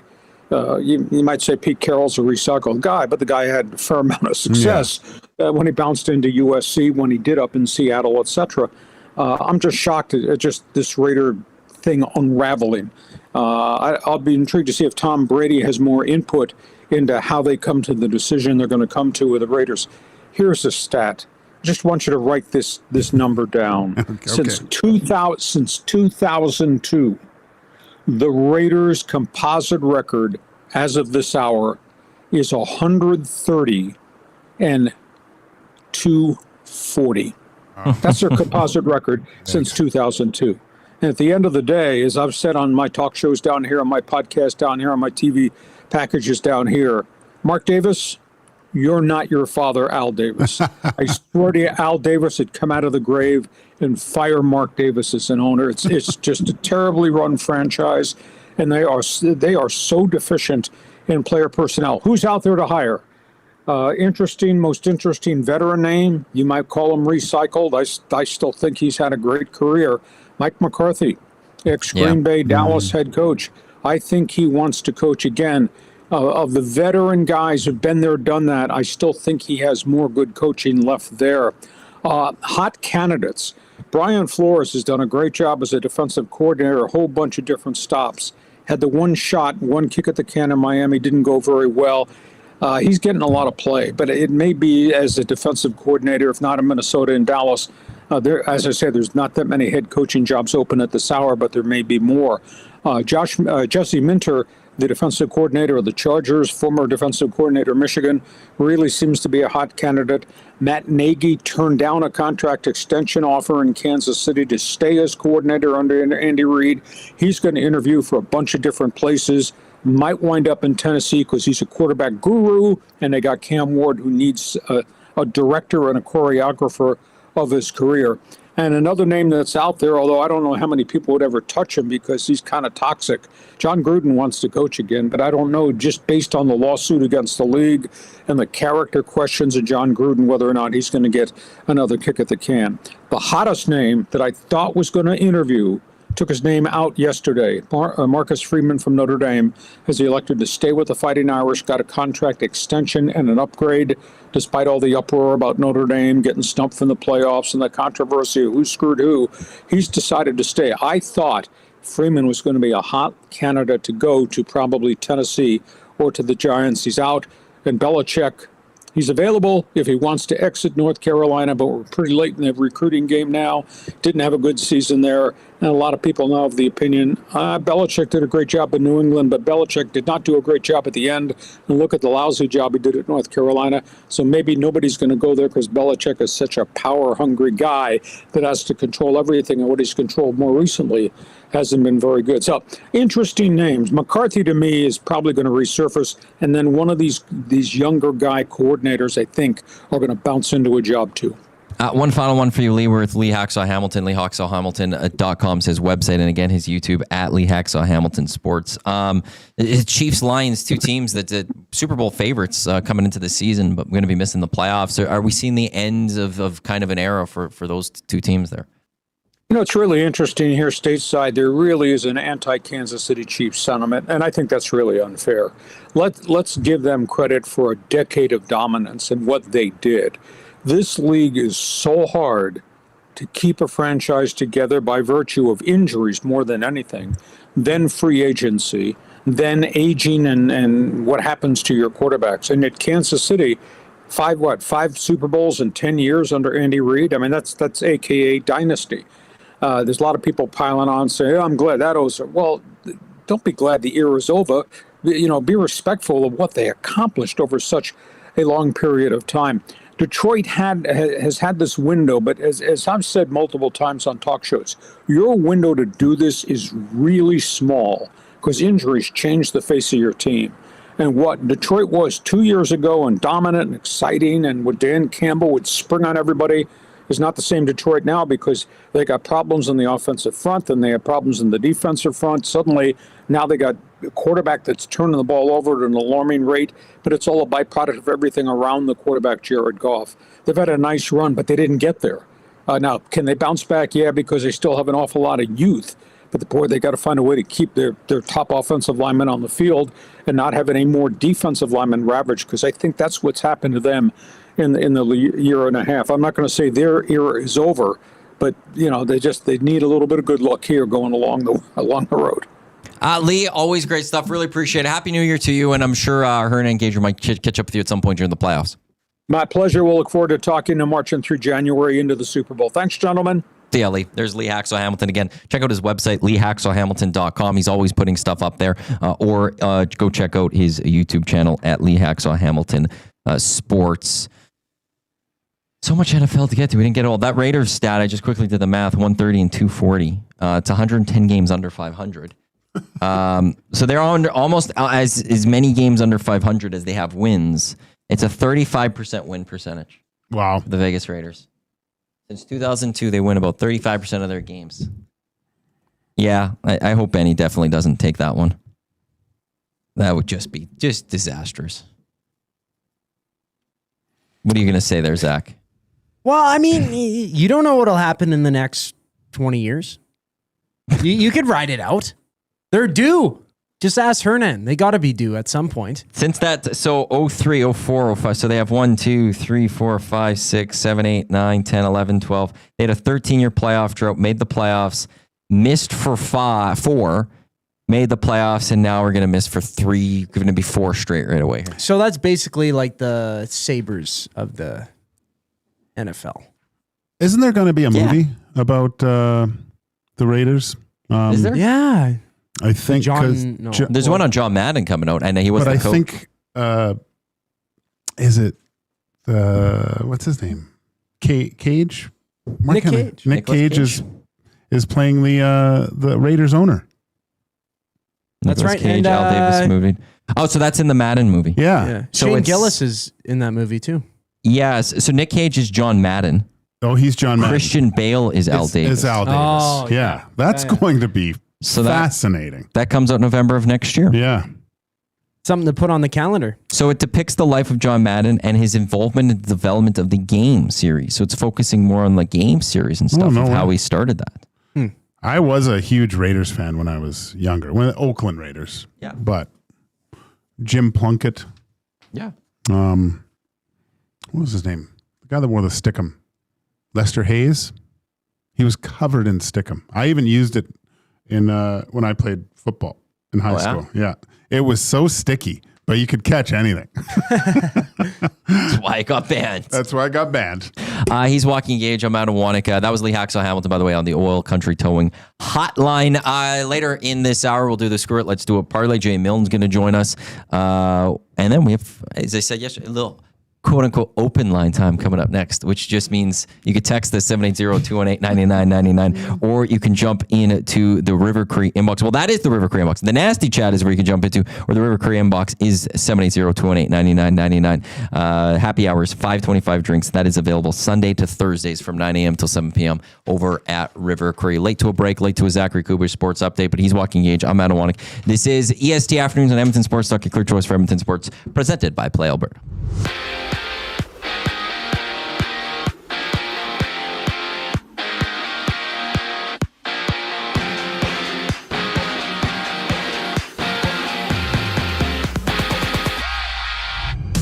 Handful of games in the NHL today. The injured Leafs battle the Devils. No Chris Tanev, Dakota Joshua, or William Nylander for Toronto, with Austin Matthews a game-time decision as well.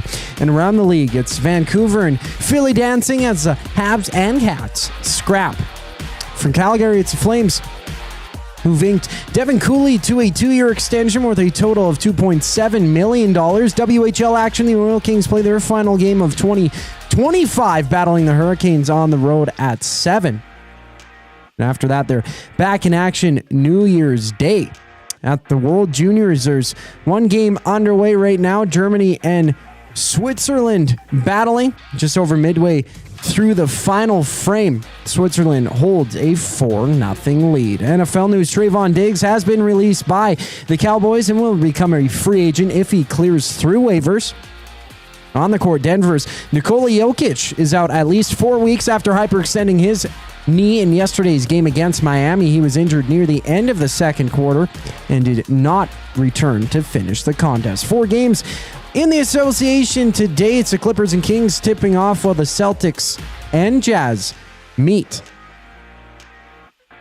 EST Afternoons rolls on after the break. I'm Zachary Kubish, keeping you up to date. When you cater with Royal Pizza, you're getting the same great pizzas, pastas, and salads you love, just bigger and built for a crowd. Perfect for teams, offices, or parties, Royal Pizza's catering brings real value around $10 per person. Delicious, high quality, and easy. If you like their pastas, you'll love their catering pastas even more. Visit royalpizza.ca or contact your local store for exact pricing and details. So come on home, Royal Pizza, still making it great. From the first time on skates to wearing a special jersey passed down through generations, Sentinel Storage is here for you. Store your sports gear and seasonal items to create space for all life's adventures. Try 4 weeks free at sentinelstorage.ca. Proud partner of Hockey Canada and the World Juniors. New Year's Eve, join River Cree Resort and Casino for a spectacular show like no other. Get ready for Material Girls, an amazing tribute to Lady Gaga, Adele, Shania Twain, Madonna, Blondie, Pink, and Cher, capturing all the elegance and essence of these mega stars in one unforgettable concert experience. Material Girls, December 31st in the venue. Hurry, get your tickets now at rivercreeresort.com. River Cree Resort and Casino. Excitement, bet on it.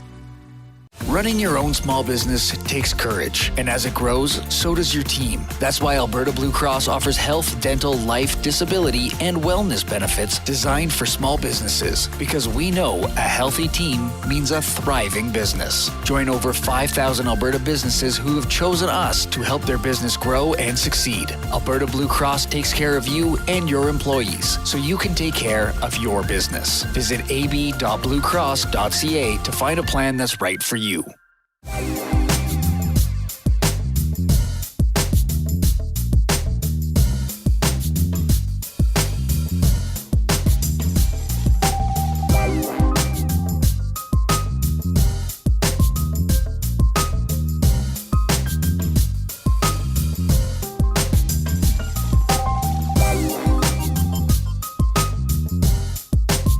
Don't be celebrating early. Ball's going in the net. United player, arms out, celebrating a little early, and then a goalie makes a great save. Stupid United player.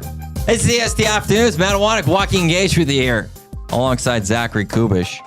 You're going to see me slowly getting more and more angry at Manchester United.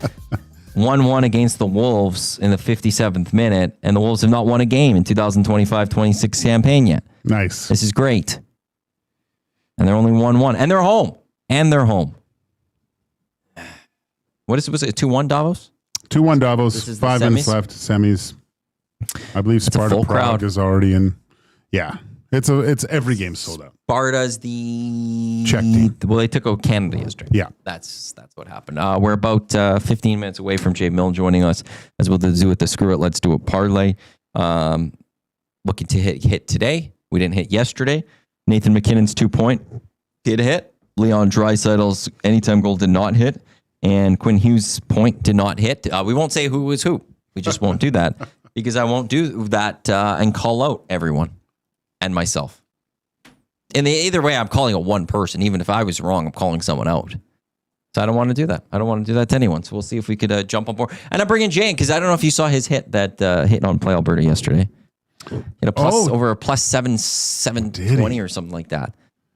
Bijan Robinson, 2 touchdowns. Got that in the first half, and then he needed 5 receptions from Bijan Robinson, and he got that.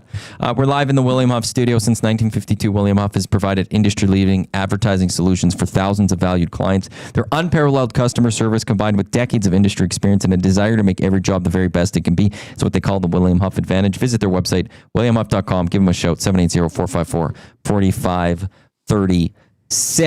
Oilers will be back in action tomorrow. They'll play host to the Boston Bruins down at Rogers Place as they'll close out their 2025 season. And then they'll be back at it against the Flyers. Then we get into a very, very, very busy schedule. And also the Canadian Olympic team. They will announce the roster 10 a.m. tomorrow our time. It's noon Eastern, 10 a.m. our time on the Hangout. We'll break it down live as it happens. And then I'm sure throughout the rest of the day tomorrow, we've got the Lock Shop, we've got Oil Stream, Hernan's back for EST Afternoons, and the Reed Wilkins Show with Jay Milne. We'll fully be breaking down, get you set for Oilers Bruins, but we'll be breaking down the Canadian Olympic roster. You know one thing I love about the Olympic discussion? There's no contracts. You know, when we talk in the NHL, like, wow, what's this guy make? Is it $7 million? Is he worth this? No. Contracts get thrown out the window. We just get to talk hockey. It's mentioned once at the beginning. Like you look at, the salary cap of this team is $220 million. Yeah, that's it. We don't have to. Wow, this player. Well, is he really a $7 million defenseman? No. The discussion is just what does this player do in hockey? Yeah. How good are they at hockey? Yeah, and being on a team.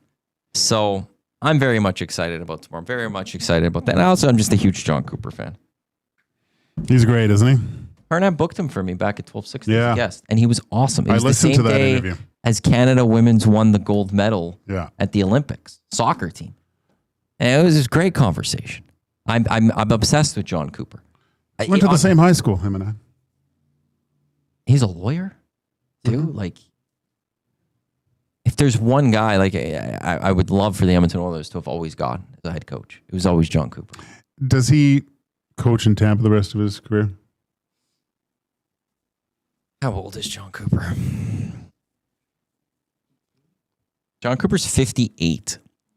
That it? That also is one of those, how long do you want to coach to? Let's say 70, so he's got 12 more seasons left. Yeah, I guess he has maybe one other stop. You think so? Maybe.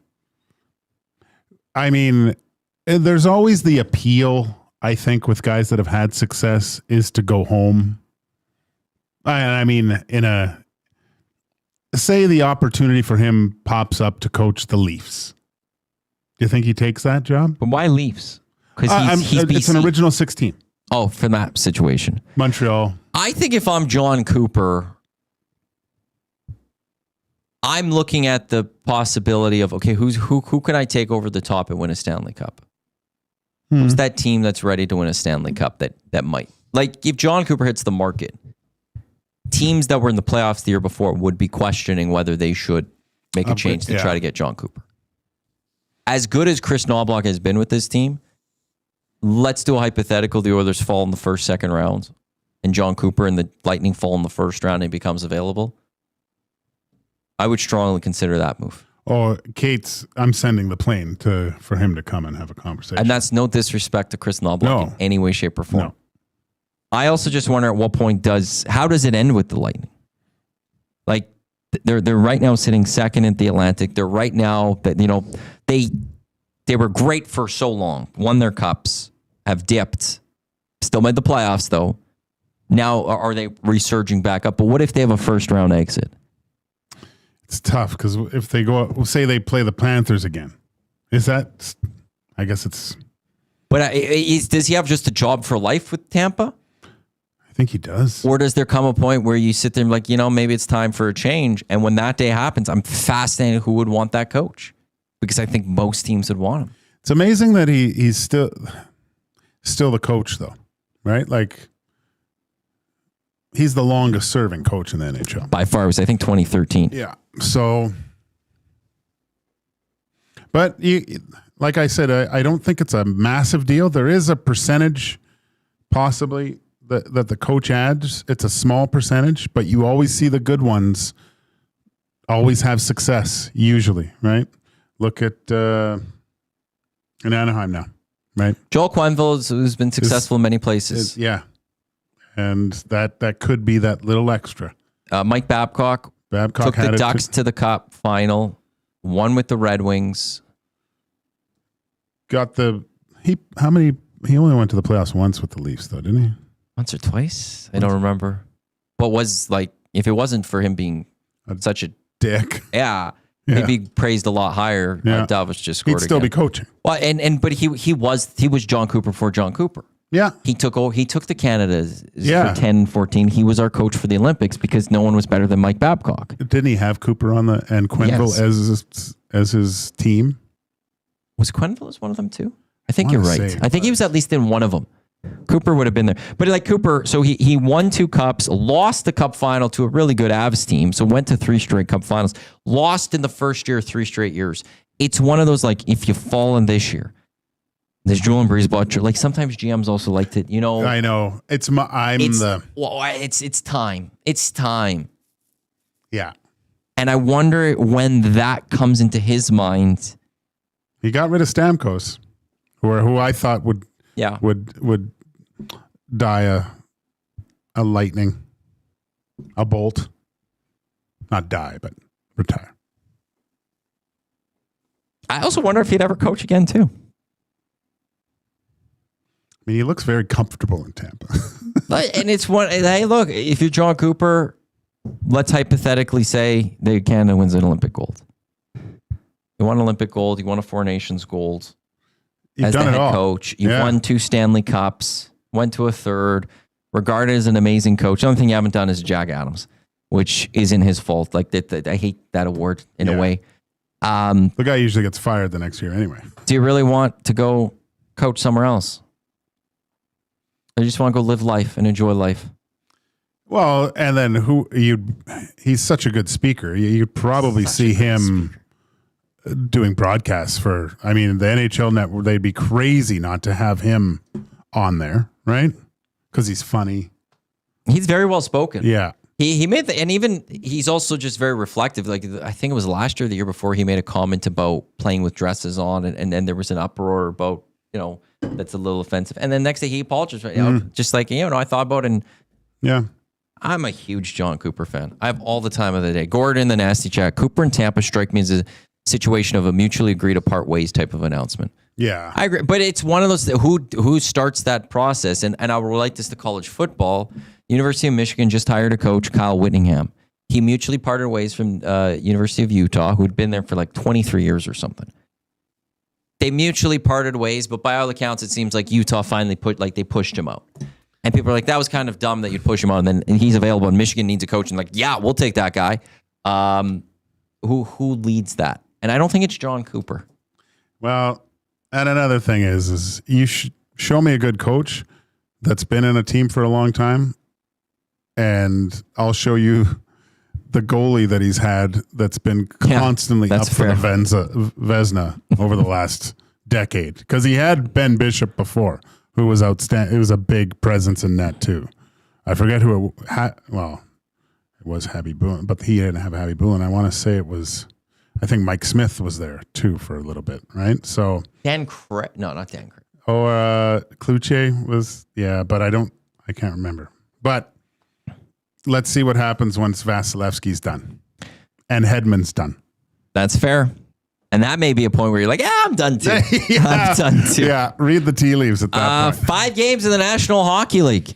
Devils in Toronto. Habs in Florida. Hurricanes battling the Pens. Chicago home to the Islanders. Vancouver home to the Philadelphia. We've got the Screw It, Let's Do a Parlay. We're expanding it today because Jay Milne's going to join us. We're going to do a 4-way Screw It, Let's Do a Parlay for Play Alberta. We're live in the William Huff studios here on the west end of town since 1952. William Huff has been providing industry-leading advertising solutions for all their valued clients. You could check them out, williamhuff.com. Give them a shout, 780-454-4536. Learn why they are the best at what they do and what they could learn what is the William Huff advantage. He's Joaquin Gage. I'm Matty Iwanyk alongside Zachary Kubish. We got a sports update on the other side. Jay Milne joins us for the Screw It, Let's Do a Parlay for Play Alberta. This is Edmonton Sports Talk and EST Afternoons on your clear choice for Edmonton Sports, presented by Play Alberta.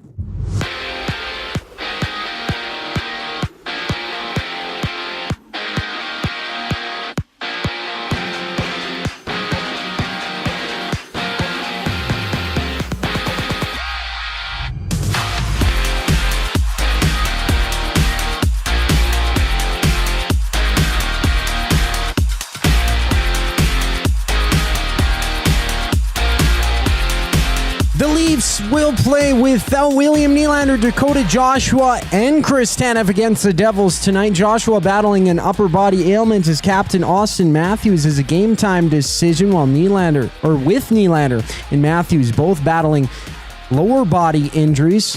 And there's 4 other games on tap, including the Habs and Panthers matching up. The Flyers and Canucks duking it out while the Canes and Penguins go at it. And down the QE2, Devin Cooley has signed a 2-year extension with the Flames worth a total of $2.7 million. WHL action, the Oil Kings take on the Hurricanes out in Lethbridge with puck drop at 7 o'clock. In the NFL, the Cowboys have released Trayvon Diggs. The 27-year-old will become a free agent if he passes through waivers. NBA news, Nikola Jokic will miss a month after hyperextending his left knee last night against the Heat, limping off the court at halftime. He did not return to finish the contest, and tonight there's 4 games on the docket, including the Lakers and Pistons throwing down at 8:30. Glue Guy Jim Milne slides in next for the Screw It, Let's Do It NHL Parlay. I'm Zachary Kubish, keeping you up to date.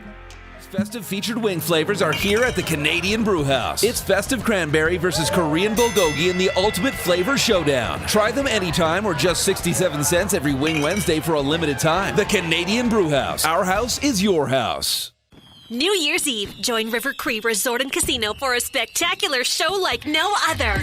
Get ready for Material Girls, an amazing tribute to Lady Gaga, Adele, Shania Twain, Madonna, Blondie, Pink, and Cher, capturing all the elegance and essence of these mega stars in one unforgettable concert experience. Material Girls, December 31st in the venue.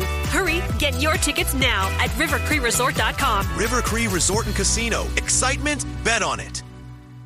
You've heard the name, but what does it mean? For over 66 years, William Huff Advertising has supplied signage from screen printing to digital to LED with design, production, and install in-house. It's a one-stop shop for all your signage needs. Edmonton owned and operated, William Huff has been trusted by the biggest companies and teams in the City of Champions and many others across the country to do the job. If you're looking for a way to get the word out about your company or event, they are the answer. Go to www.williamhuff.com. Their results speak for themselves. Hockey is heating up, and so is the excitement on Play Alberta. With casino winners every hour, jackpots worth millions, and revenue that stays in the province, there's never been a better time to sign up. Right now, our listeners can score a $50 free bet when they make a minimum $50 deposit with code EST50. That's code EST50 for a $50 free bet. Start playing with your game sense today to find out if you're Alberta's next winner. Must be 18 plus to play. If you gamble, please use your game sense. At Firehouse Subs, our subs are freshly toasted, stacked high, and crafted to satisfy. Each sub is piled high with premium meats, melty cheese, and toasted to perfection. Firehouse Subs brings bold flavor to every bite, all served on a freshly toasted roll. But we're not just feeding Edmonton, we're fueling it. Dig into the brisket hat trick, piled with slow-smoked brisket and melty cheese. Or go to the Firehouse Subs fan favorite, the Hook and Ladder. Made to order with smoked turkey, honey ham, and Monterey Jack cheese on a perfectly toasted roll. With 15 Firehouse Sub locations across Edmonton and the greater area, it's easy to grab a hot and hearty sub close to home. Firehouse Subs. Hot, hearty, made to satisfy.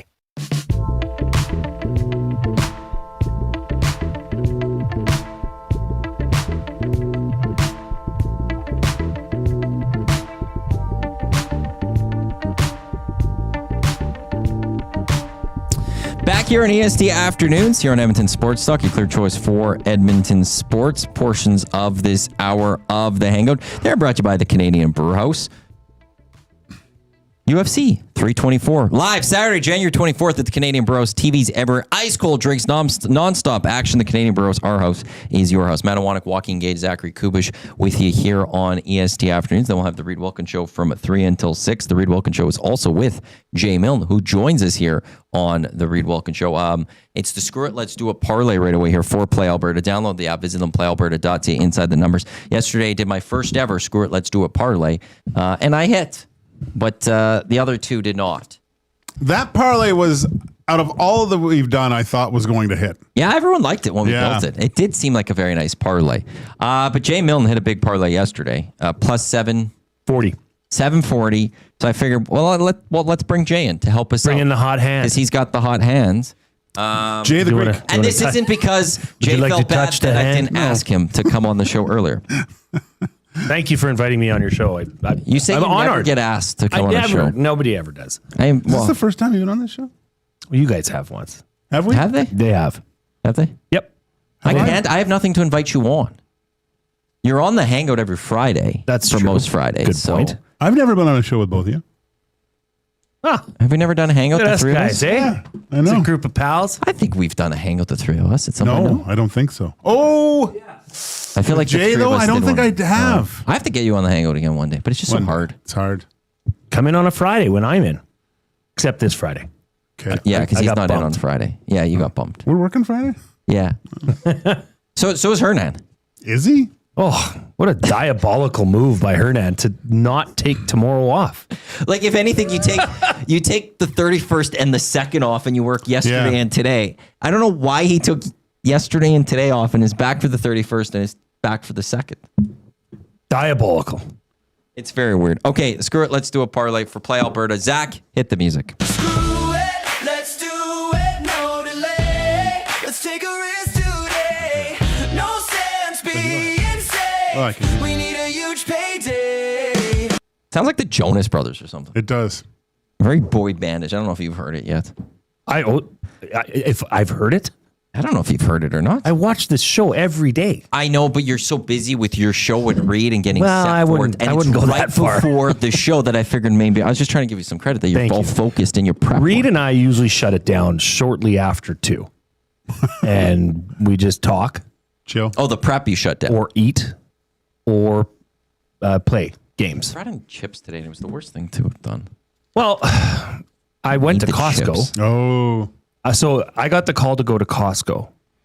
It was a busy day around our house, but we have friends coming over tomorrow night for New Year's. So I was going to go get chicken wings. We're going to do a smorg of chicken wings. Nice. I'm like, I got a Costco right by the office. I'll go, April. Don't worry about it. Business center one too. I wouldn't touch that with a 10-foot pole. I went to the one on Yellowhead. Why? I'm afraid. It's the same. Actually, you would have get better. I don't know if they would have had chicken wings. That were, no, but I don't you want would've too had big. 2,000 chicken wings. I just want the regular pack. So I go there and I'm like, hey, you know what? I've never filled up with gas at Costco. What? No, I won't wait.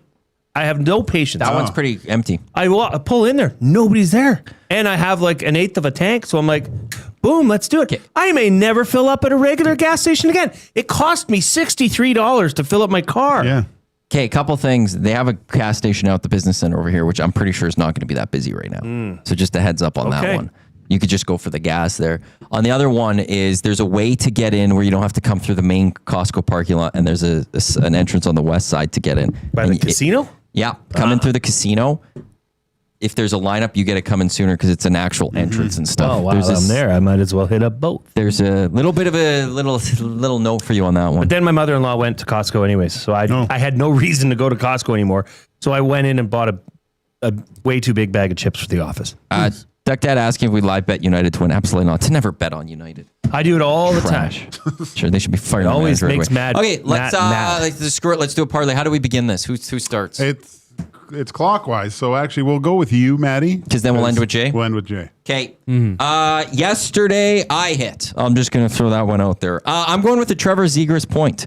He has got 16 points in his last 15 games, including at one point. He had a 9-game point streak. It ended in his last game against Seattle on the 28th. So he's going to get back on it. I'm not doing the Hernan. Well, it's too hard. Can't. No. This guy's going to get back on scoring points. 16 points in 15 games. Trevor Zegras, 1+ point against the Vancouver Canucks tonight. That's my addition to the Screw It. Let's do a parlay. Zach? Nice. I like that. This guy has 18 points in his last 15 games with 8 goals, riding an 8-game point streak. It's Brad Marchand. He will get a point against the Habs tonight. Trying to make a name to make sure he gets on the Team Canada? Yeah, well, he's already locked in my books. That fate has been sealed. I love how our Hernan voices, our imitation, are all the same. It's hilarious. I'm going to look to the Carolina Hurricanes against the Pittsburgh Penguins. Stuart Skinner getting the start tonight. Not a lot of success against one Andrei Svechnikov. I am going to go. Svechnikov has had 3 goals, 9 assists in his last 10 games. I'm going to go with a goal. Whoa. Andrei Svechnikov. We're doing goals in a 4-legger? Oh, yeah. I like it. I'm going to go to Toronto. Matthew Nyes. 5 points in his last 5 games. Just a point. Nothing. I'm just sprinkling. Maybe tinkling. So we got a Zegras point. Mm-hmm. We got a Nyes point.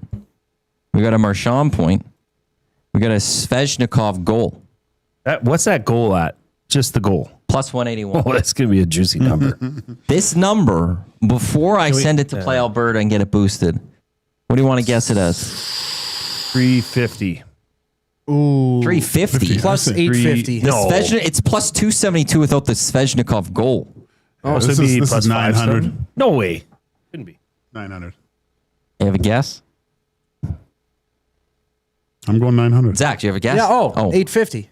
945. What? Wow. Yeah, right there. 4 folds plus 945. It's going to be close to a That's G going note. to be a 4-figure. I'm thinking when they boosted it, very close to a 4. Maybe you can just ask nicely. Say, hey, could you make it? Get this one? That's big. That Svechnikov was. It makes sense though. If we did just point, it's 487. But you said goal. It's going to be goal plus 945. I like. It's a nice number. I do like that. Mm-hmm. Jay, you've got Reed Wilkins Show with Jay Milne coming up in 9 minutes' time. What's on the show? Well, we are going to have Sean Bell join us as he normally does on a weekly basis.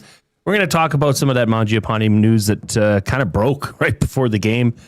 Check in if there's any more information on that. Obviously, we're going to talk about the Oilers last night hanging on for a victory, which was a change of pace. And then I forget exactly what time. I think 4:20, maybe 4:40. We're going to give our Team Canada rosters. Reed and myself have compiled a list. I believe Dusty gave Reed a list as well. Yeah, he's asked me. I haven't been able to compile a list. Benny did a list. Did you do a list? Yeah, I made one. Okay, so we've got 4 bona fide lists. I got 5. 5? Well, you, Reed. Oh yeah, 5. Zach, 5. Benny, Dusty. So we're gonna go through that. Yeah, we're just gonna have fun. You know, I like that. We like to have fun. I like that. Jay, and I don't even want to look at chats. I don't want to see what one individual is going to say, but I'm fully committed now to the San Francisco 49ers. I'm all in. I'm all aboard. Well, he's in the chat faithful. with the money emojis from our picks, I think. You know, with the eyeballs, with the dollar signs and spitting out money. Duck Dad did like our parlay. I love that parlay. Who's riding? Casino Dealer Jay looks like he's going to be riding. So, I'm riding. That one I'll be riding. I might even dump on that. Jay's got his levels of betting. I don't know if you know of them. Oh, there's a sprinkle. You had to go there's to the a bathroom. sprinkle plus a tinkle. There's a mild dump, and then there's a full dump. What'd you do on Jay's play of the day yesterday? I can only on bigger odd plays like that. You can only put so much. Can only win so much. So I maxed it to the cent. Nice. Yeah, it was a good day. And I won my fantasy league. Not that anybody cares. Nice. I do. Yeah, it's not bad. 14-team league. Ooh. It was a nice little payday. 14's a hard one to Milne win. household last night, I'll tell you that. That's a good day for Jay Milne. It's a good day. It's a great day. Now it's even better. Who's going to win the college football this weekend? Oh, I don't know. You don't know? Okay. I don't know, Matt. Did Michigan make the right hire? Have you even paid attention? Yeah. That's a steal. That is a legit hire that nobody saw coming, which I like those better. It's kind of like when Ekholm got dealt here. Nobody saw that coming, and it worked out quite well. But yeah, I'm a big fan of it. I'm excited for college football, though. I think they're going to win. You want to know something? I don't think Ohio State is as scary as they were last year. They're beatable, and it's not. And where is that one? That's at the Cotton Bowl, right in Dallas. It'll be at AT&T Stadium. I just can't wait for the Rose Bowl. What is the game? Pasadena. See the parade of roses. Yeah, it's 9.5 the spread. I do like the Hurricanes to cover 9.5. They might win. I'll take that. I hope so. Oh, revenge over that other one. I'm getting mad at Manchester United right now. Jay, I'll live bet them for you. Please don't. Sometimes I will, I'll live bet the Wolves almost here. They're not going to win. It's going to end in a draw. It's going to piss me off. Thank you, Jay, for jumping in. Thanks for having me. Let's do a parlay. What a pleasure. Glad we could get you on the show. An honor.